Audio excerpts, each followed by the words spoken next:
right, thank you all very, very much. It's so great for you to be here. And hello at home, and welcome to our special town hall. This is going to be an absolute amazing show. We've been working on it. We've been trying to prepare everyone out there. So listen, we're on the cusp of something absolutely, absolutely amazing. And I think everyone's going to love and enjoy this show tremendously. Who is it? Who is it? Come in. What? Woo! Look at that! Yes! 84 trillion!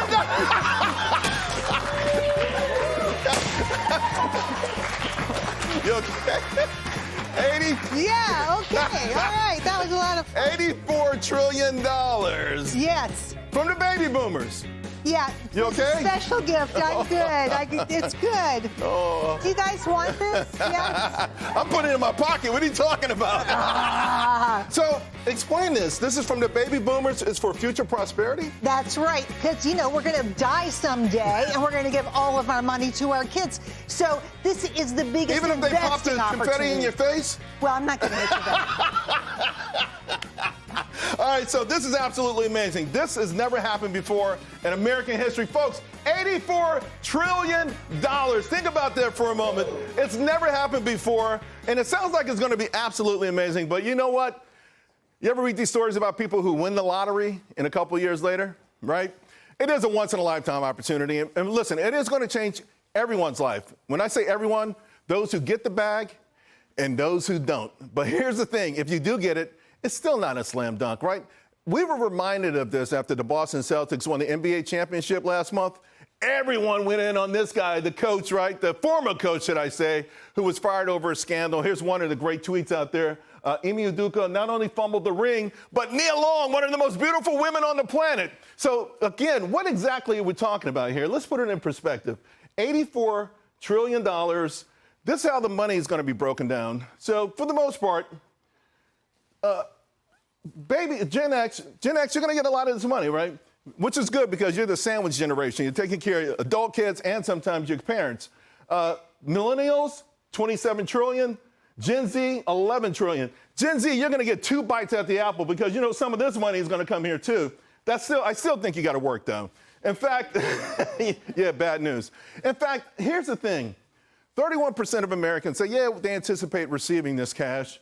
41% of Gen Z think they'll get it, 55% of millennials think they'll get it. So this is fine again, and it doesn't mean you should always have a maxed out credit card, because one thing I think people are going to make a huge mistake on is exactly how much they're going to get. According to surveys, people expect to receive, on average, $350,000.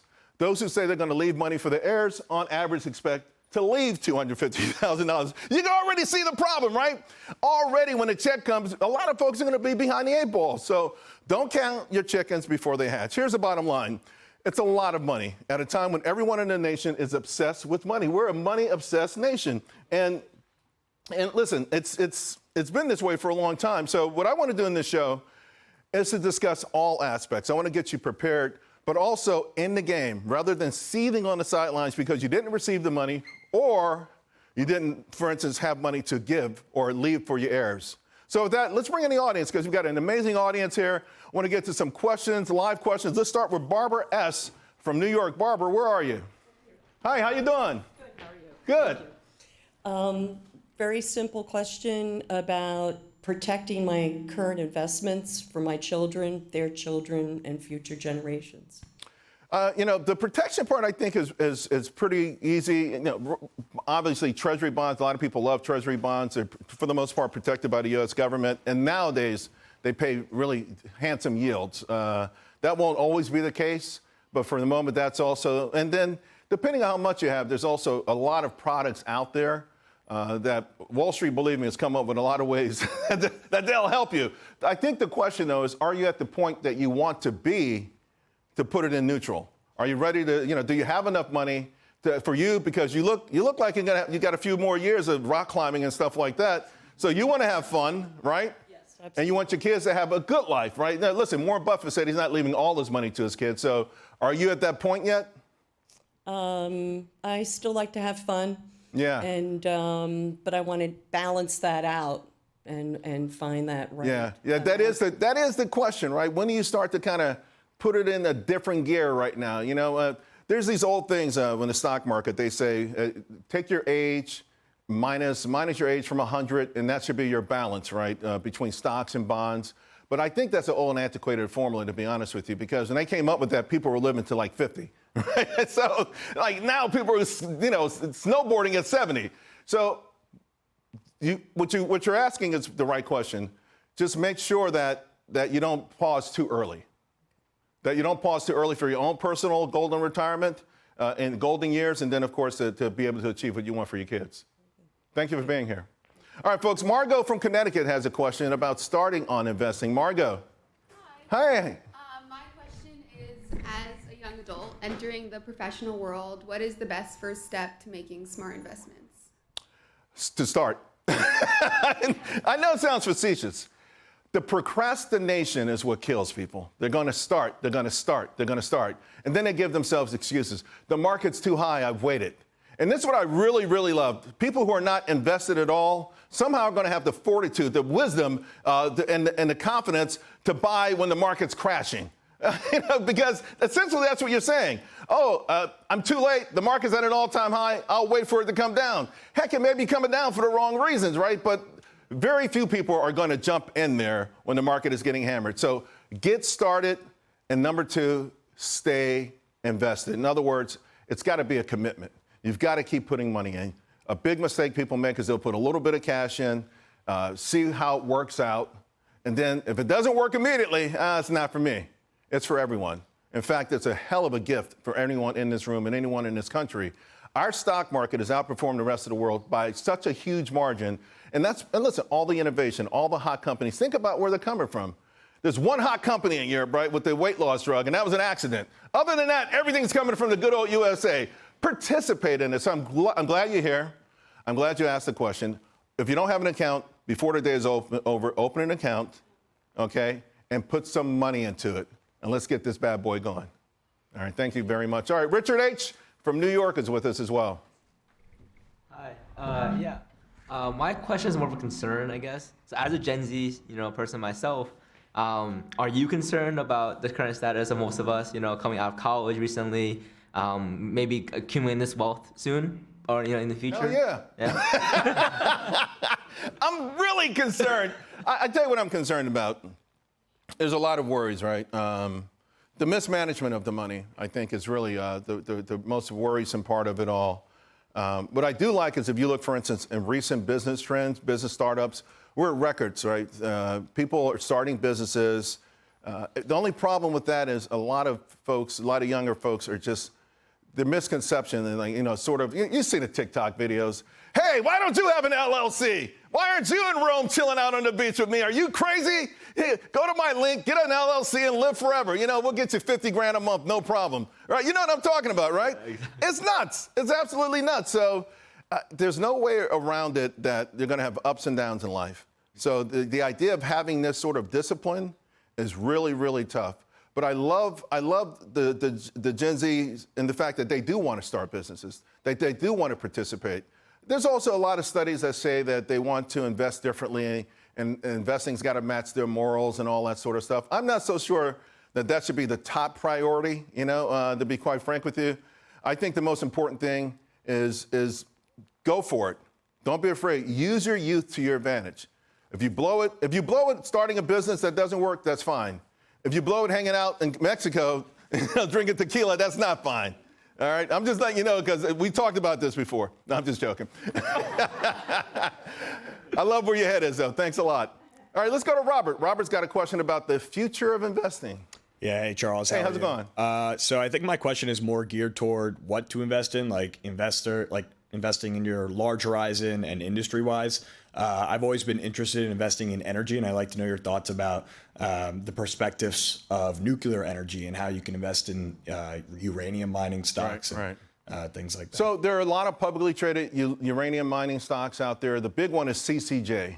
So they're established, they're big. There's UUUU, 4 U's. UEC is another one. They're all like under $5. Listen, there's no way in the world, and it's obvious that you've done some research on this, there's no way in the world that all of these governments are going to reach these sort of artificial, I don't know why they're giving themselves these artificial goals, right? We're going to have this many electric vehicles. We're going to be off the grid. We're not going to use fossil fuels, right? There's no way in the world we can get any of near those goals without nuclear power. I know the political stuff is out there. Look what Germany has done to itself. They shut off all their nukes, and guess what country uses more coal in Europe than every other country combined? Germany! Why'd you cut off the nukes? Well, we want to save the planet. Why are you using coal? Okay, so you're thinking the right way. The only problem with those things, though, sometimes it takes a long time to come to fruition. You know, more recently, give you an example, lithium stocks have been crushed. I know, I'm in one of them. They've been crushed. I'm talking down like 40%. It's a no-brainer, right? You need lithium for electronic vehicles, and they're making everyone buy electronic vehicles. So you're young, I would find maybe one big name, like a CCJ. And if you find a little smaller one, something around $2 that you think has potential to really blow up, might not be bad to put a couple bucks in that as well. All right? Appreciate it. Great question. In fact, thank you all very much. Very great questions. And, you know, I want to share also a question I got. In fact, it was a touching email that I received from someone. I'll read it to you. It says, Dear Mr. Payne, my 74-year-old great-grandmother who is raising my 5-year-old great-granddaughter, I'm her sole support. I've been able to save $5,000 for her in the last 5 years. I've watched you on Fox for a few years and feel that I can trust your advice. Could you please tell me what I should do with this money? It's all that I have to leave her when I pass.